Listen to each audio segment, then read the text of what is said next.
할렐루야, 굿TV 세상을 보는 창 5세 고감을 시청하시는 시청자 여러분, 저는 제주 조수교를 섬기는 주성학 목사입니다. 5세 고감 세상을 보는 창을 통해 저는 지금까지 다양한 종교 이야기, 구원에 대한 인간의 갈망, 거룩함으로 포장된 종교의 폭력성, 업보와 윤회를 극복하기 위한 인간의 역사에 대해 이야기를 나누었습니다. 오늘은 사람과 인연이라는 제목으로 인연을 만들 때 생각해 볼 만한 인도 지혜자들의 잠언, 그리고 저와 함께 인도의 길을 걸었던 사람들과 맺었던 인연에 관한 이야기를 들려드리겠습니다. 우리가 어떤 것을 선택할 때는 지금까지 보고, 듣고, 경험한 것이나 사람과 사건을 통해 얻게 된 통찰력, 공동체 안에서 습득되어진 정체성 같은 것이 많은 영향을 미치게 됩니다. 먼저 인도에서는 절대주의를 피하라고 합니다. 고대 인도 지혜자들은 사람과 사물의 본질을 보고자 하는 사람은 절대주의를 경계하라고 합니다. 지금 내가 보고 인식하는 것만 실체의 본질인 것처럼 판단하지 말라는 것입니다. 인간의 감각기관을 통해 인식되는 것은 얼마든지 왜곡이 발생할 수 있고 또 선입견이 끼어들 수 있기 때문입니다.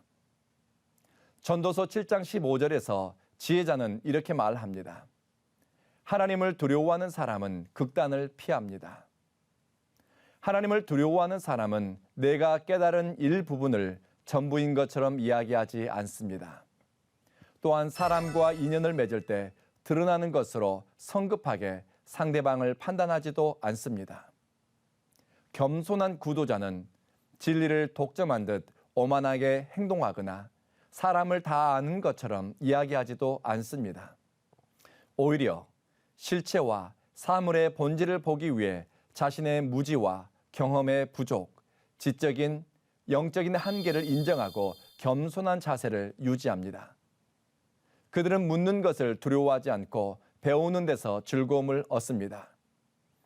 특히 내가 얻은 경험치를 가지고 옳고 그름을 따지지 않기 때문에 다툴 일이 많지 않습니다. 인도 오지 마을의 목회자 평생교육원을 현지인들의 헌금과 참여로 건축하게 되었습니다.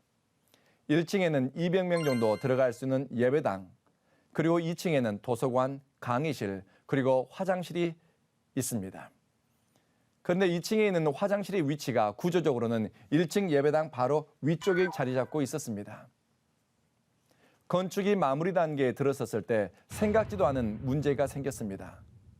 한 번도 생각해 본 적도 없고 생각할 수도 없는 문제였습니다. 저희 건물을 보고서 시골에 사는 목회자들과 그리고 그 지역의 기독교인들이 이상한 말을 하는 겁니다. 이유를 물었더니 어떻게 하나님께 예배를 드리고 기도하는 예배당 그 위에 화장실을 만들 수가 있느냐. 예배당 위에 화장실이 있기 때문에 부정하다는 것입니다. 순식간에 저와 저희 인도인 동역자들은 경건하지 못한 사역자로 전락한 것 같았습니다. 곰곰이 생각해 보았더니 그들의 생각이 조금은 이해되는 것 같았습니다. 그분들은 한 번도 2층 이상으로 지어진 예배당 건물을 본 적이 없는 분들입니다. 수세식 화장실도 사용해 본 적이 없는 분들이었습니다.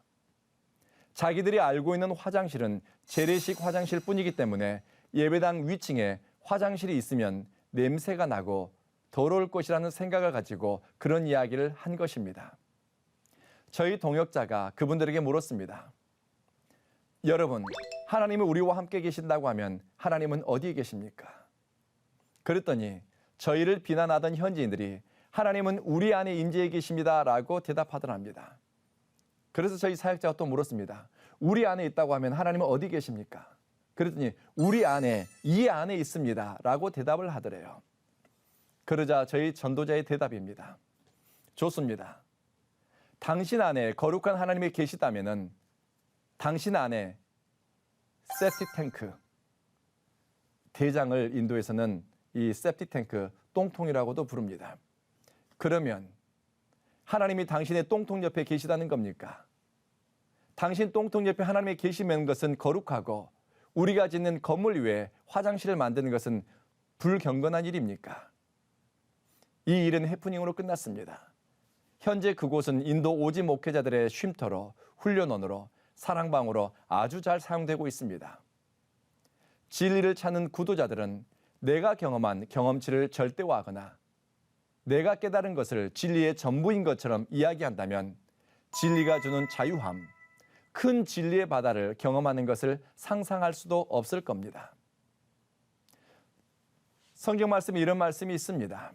내 입을 크게 열라, 내가 채우리라. 단순히 욕심과 원하는 것을 얻어내기 위해서 입을 열라 했을까요? 이렇게 생각해 보면 어떨까요? 지금까지 내가 생각하고 이해하고 받아들일 수 있을 정도의 범위를 벗어나 더 큰 생각, 더 크고 넓은 뜻, 이해할 수는 없지만 더 큰 하나님의 섭리에 맡기고 내 한계를 넘어서는 은총을 구하기 위해서 발돋움하는 것. 그런 자세와 내적 지향을 우리 입을 크게 여는 것이라고 생각하면 어떨까요? 그렇다면 의식의 발전과 삶을 대하는 태도에 많은 변화가 있을 것입니다.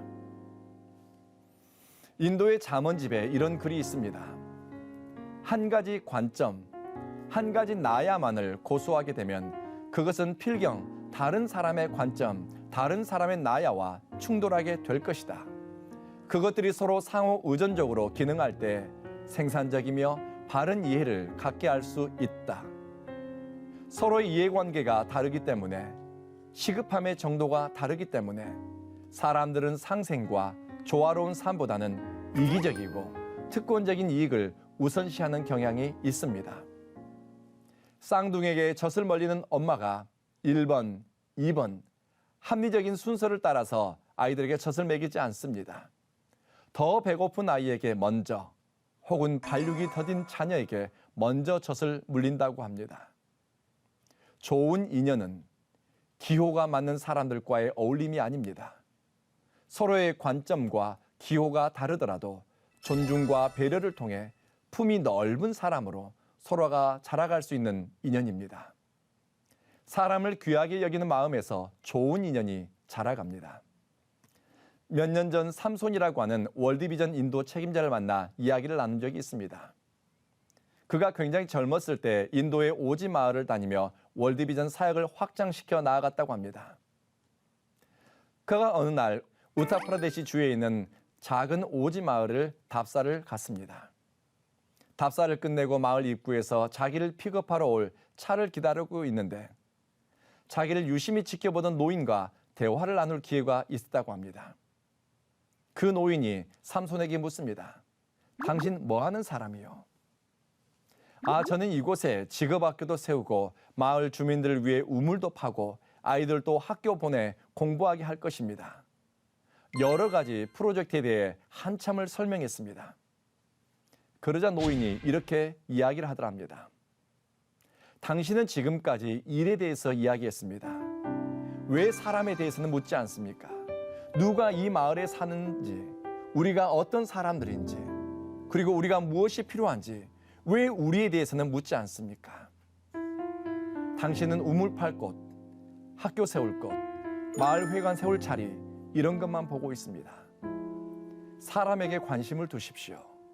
사람이 바뀌지 않았는데 당신들이 무엇을 하든 우리 마을은 바뀌지 않을 겁니다. 삼손의 사역관이 바뀌고 삼손의 생각이 바뀌었다고 합니다. 우리의 믿음은 초월적 세계 안에만 머물러 있지 않고 현실 속에서 선택하고 사람들과 얽히고 설키면서 하나님 나라의 가치 혹은 하나님이 우리 가운데 임하는 것을 경험하게 합니다.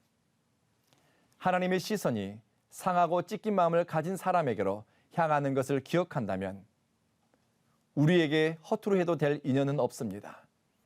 그리고 가볍게 대해도 될 사람은 없습니다. 인도 지혜 전통에서 사람이 참되게 살아가는데 사람과의 인연에서 걸림돌이 되는 장애물을 카샤라고 부릅니다. 카샤는 인간의 탐욕적 본성과 연결된 욕망이라고 해석할 수 있습니다. 세속적인 삶에 대한 집착 혹은 이득을 탐하는 욕구라고 부를 수도 있습니다. 여기는 4가지 종류가 있다고 합니다. 분노, 자기애, 속임수, 그리고 욕심입니다. 영적으로 도덕적으로 성숙한 사회 구성원으로 살아가는 데 있어서 이 네 가지는 극복해야 될 장애물이라고 인도 지혜자들은 보았습니다. 먼저 분노입니다. 분노에 사로잡히게 되면 올바른 판단력을 상실하게 됩니다. 분노는 덕, 사랑, 용서와 같은 선한 가치들을 파괴시키는 강력한 에너지가 있습니다. 특히 분노의 감정은 내 의지에 반하는 행동을 하는 상대방이나 자신의 욕망을 성취하는 데 방해가 되는 조건, 신뢰를 깨뜨리는 행위를 한 상대방을 향해 거세게 일어나기도 합니다. 화를 잘 내고 분노에 쉽게 사로잡히는 사람을 가까이 하고 싶은 사람은 없습니다. 분노 때문에 친구가 원수가 되기도 하고 가족이 남보다 더 먼 남이 되는 경우도 있습니다. 분노는 복수의 감정을 일으키거나 상대방의 실수에 대해서 관용하거나 용서하려는 좋은 심성을 파괴시킵니다. 인도인들은 분노가 현생에서만 부정적인 기능을 하는 것이 아니라 이 땅에서의 마지막 혹은 다음 생애까지 부정적인 영향을 미친다고 생각했습니다. 그래서 인도 지혜 전통에서는 진리를 쫓는 사람이 극복해야 될 첫 번째 감정, 그것은 사람을 향한 분노라고 합니다. 가끔 덕스러운 사람도 화를 내고 분노에 사로잡힐 수도 있습니다. 그러나 지혜로운 사람은 자신의 분노의 감정을 가라앉히고 자신의 잘못을 인정하고 용서를 구할 수 있는 용기를 가지고 있습니다. 분노의 감정을 조절하기 위해서는 선한 덕을 배양해야 되는데 특히 용서, 참회, 그리고 자신의 잘못에 대한 깊은 뉘우침은 분노의 감정을 극복할 수 있는 좋은 친구가 된다고 교훈합니다. 두 번째로는 탐심입니다. 탐심으로 가득한 사람은 자신이 무엇을 가지고 있든지 간에 그것으로 만족하는 법이 없습니다. 더 많은 것을 소유하기 위해 수단과 방법을 가리지 않을 수도 있습니다. 이 과정에서 타인에 대한 배려나 관심을 잃을 수도 있습니다. 인도의 자이나 지혜자들은 이렇게 말합니다. 내가 지금 얻은 무엇은 다른 사람이 잃어버린 무엇이다. 그러니 탐욕으로 무엇을 더 많이 갖거나 그것을 쌓아놓는 행위는 다른 사람으로부터 기회나 소유를 빼앗는 것과 같다.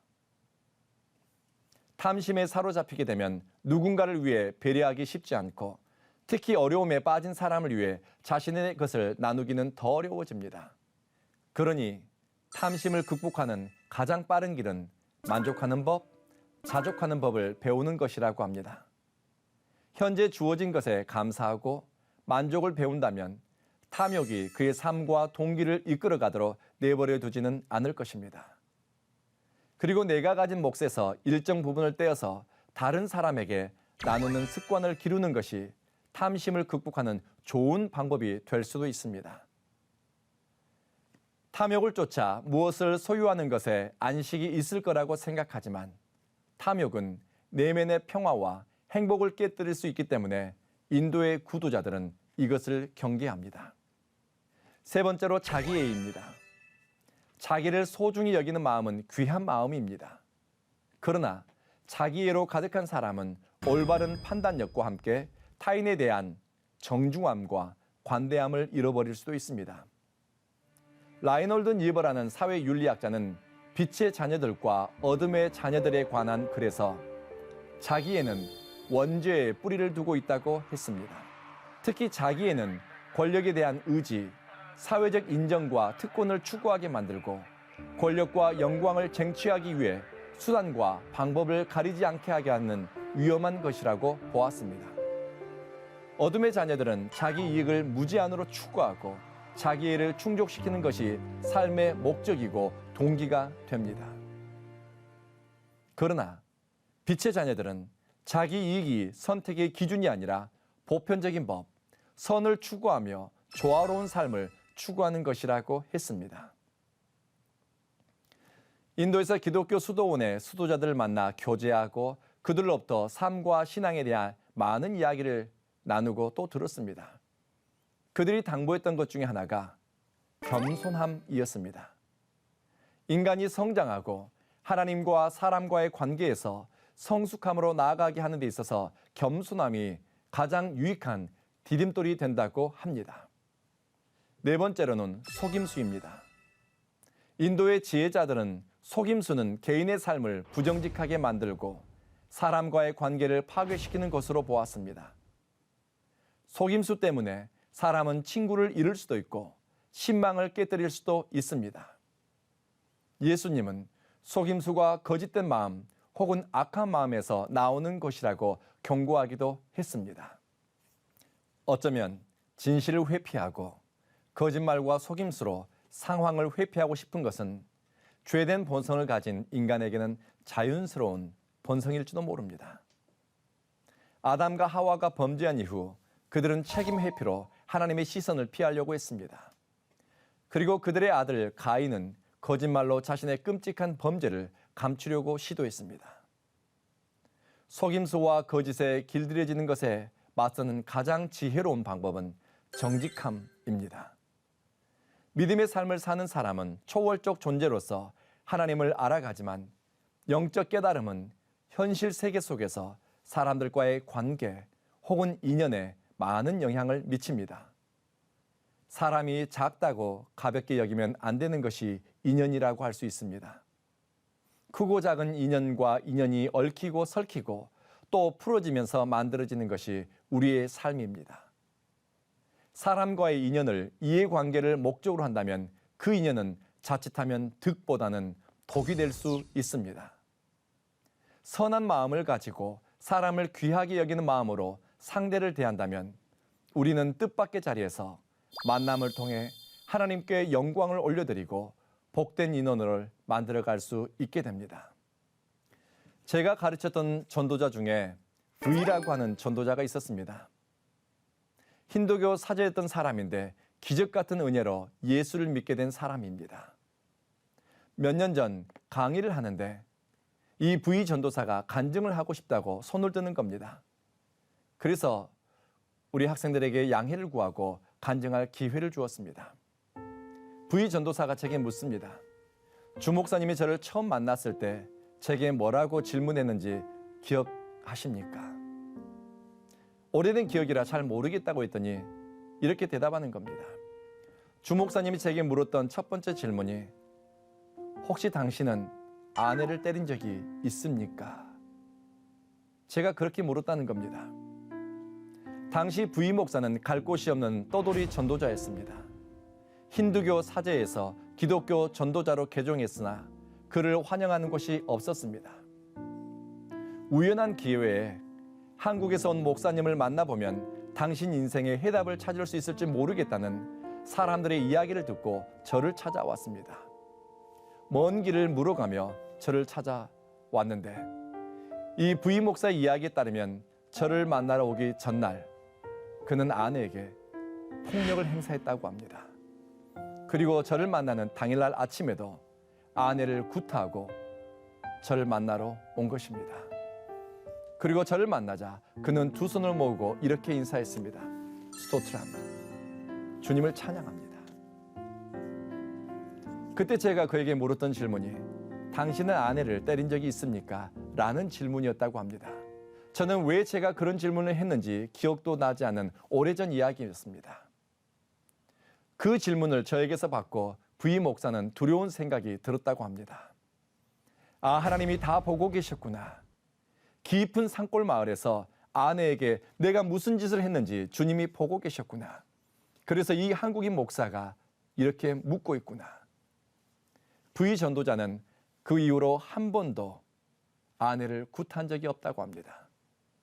사실 V 전도자는 태어나서 아버지의 역할, 남편의 역할에 대해 고민해 본 적이 없었습니다. 가부장적이고 자신의 감정에 따라 가족들에게 폭력을 행사하거나 아이들과 배우자는 자신의 소유물로 그는 여겼습니다. 그도 역시 어린 시절부터 배려와 사랑, 관심을 받지 못하고 자랐습니다. 저희 목회자 아카데미에 와서 처음으로 하나님의 선물로서 가정, 부부에 대해 믿음의 삶에 대해서 그는 듣기 시작했습니다. 그리고 이런 고백을 합니다. 주 목사님, 저는 그날 이후로 지금까지 한 번도 제 아내를 때린 적이 없습니다. 저희 가족은 회복되었고 지금 행복합니다. 심령의 변화는 하나님의 성령이 일으키는 놀랍고도 신비한 일입니다. 부임 목사는 저를 아버지라고 부릅니다. 제가 물었습니다.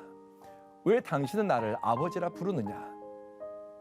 그랬더니 자기에게 당신 기도 제목이 무엇냐고 물어준 첫 번째 사람이 주 목사님입니다.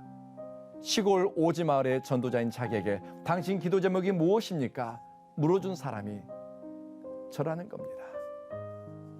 기도 제목이 뭐냐? 물어주는 말 한마디가 사람을 변화시킬 줄은 꿈에도 생각 못했습니다.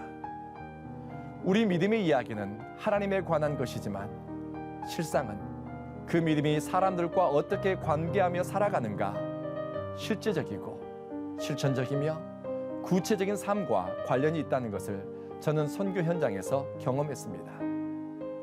이야기를 하나 더 들려드리고 강의를 마치겠습니다. 이 이야기는 개인적인 이야기이지만 저에게 기도에 대해서 그리고 사람과의 관계에 대해 가르침을 준 경험이라서 여러분과 조심스럽게 나누고 싶습니다. 6년쯤 전에 제가 인도인 목회자들에게 강의를 하고 있는데 한 청년이 간식도 나누어주고 커피도 가져다주는 일을 하고 있는 겁니다. 평상시에는 그 친구와 대화를 할 기회가 없었는데 그날은 청년에게 관심이 생겼습니다. 그래서 불러서 이름이 뭐냐? 폴슨입니다. 그래 나이가 몇 살이냐? 21살입니다. 자네 꿈이 뭔가? 목사가 되고 싶습니다. 그래? 그러면 자네 부모님은 무슨 일을 하고 계시는가?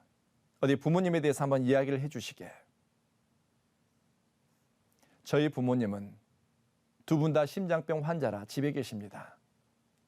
그럼 누가 가족들을 돌보고 있니? 제가 이삿짐 센터에서 일을 하면서 부모님을 돌보고 그리고 남동생 2명을 고등학교에 보내고 있습니다. 관심이 생겼습니다. 그래서 그 청년에게 왜 목사가 되고 싶은지 물었습니다. 불과 적천민 마을에 살면서 복음을 접하게 되었는데 그 기쁨의 소식을 전하고 싶은 마음이 뜨거워서 목사가 되고 싶다는 겁니다. 그래서 물었습니다. 그럼 너는 목사가 되기 위해서 무엇을 준비하고 있니? 한 달에 12만 원 정도 받는 월급에서 매월 우리 돈 2천 원 정도씩 떼어서 등록금으로 사용하기 위해서 돈을 모으고 있다는 겁니다. 그 순간이었습니다. 제 심장이 쿵쿵 뛰기 시작했습니다. 그리고 제 마음에 드는 생각이 주 목사, 지금이 네 기도가 응답될 때다. 30년 전 너의 기도가 지금이 응답될 때다. 이 생각이 걷잡을 수 없이 들기 시작했습니다. 저희 심장은 요동했습니다. 그리고 땀이 나고 청년에게 호기심이 생기고 마음이 설레기 시작했습니다. 왜냐하면 30년 전 제가 목사가 되는 꿈을 가지고 기도했던 그 기도, 이 청년이 하고 있는 것입니다. 저는 30년 전 목사가 되는 꿈을 가지고 제가 태어나고 자란 섬을 떠났습니다. 저의 꿈을 응원하는 교회도 없었고 그리고 예수를 믿지 않는 가족들로부터 어떤 지지나 지원을 받기 어려웠습니다. 신학교 다니면서 매일 아침과 저녁 1시간씩 하나님께 목사가 되고 싶습니다. 복음을 전하고 싶습니다. 그런데 등록금을 마련할 길이 없습니다. 도와주십시오. 그렇게 기도하고 열심을 내었지만 교회나 기관 혹은 학교로부터 도움을 받지 못했습니다. 일을 하면서 등록금을 모아야 했고 목사가 되는 꿈을 꾸면서 하루를 2배로 열심히 살아냈습니다. 밤잠 자지 않고 기도했고 초놈을 아껴가며 실력을 쌓다 보면 길이 열리겠지. 그러면서 목사가 되는 꿈을 키웠습니다. 30년 전 도와달라는 저의 기도는 응답되지 않은 것 같았습니다. 그런데 폴슨이라고 하는 청년의 이야기를 듣다 보니 이 청년이 30년 전 저와 똑같은 기도 제목을 품고서 기도하고 있는 것입니다. 주님을 위해 헌신하고 복음을 전하는 사람이 되고 싶다고, 하나님은 제게 폴슨의 기도 응답이 되기 원한다는 느낌을 받았습니다. 폴슨에게 물었습니다.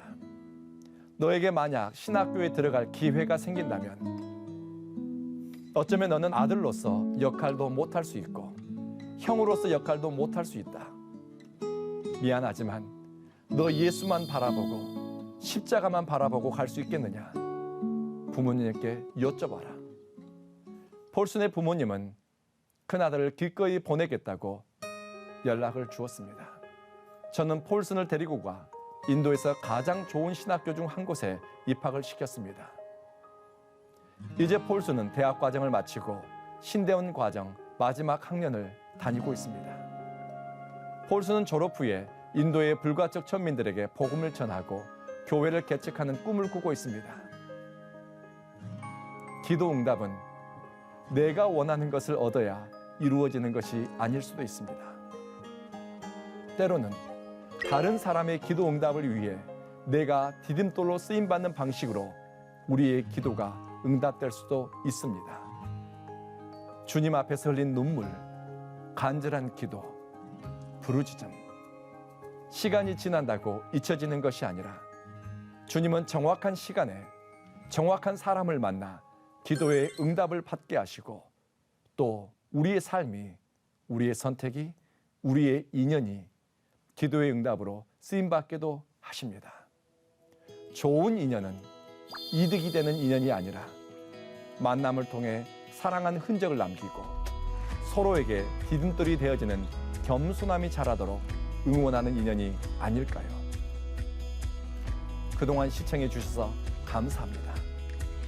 하나님의 말씀으로 세상을 이해하고 바라보는 마음의 창이 여러분 안에 열리기를 소망하면서 이 시간 마치겠습니다. 감사합니다.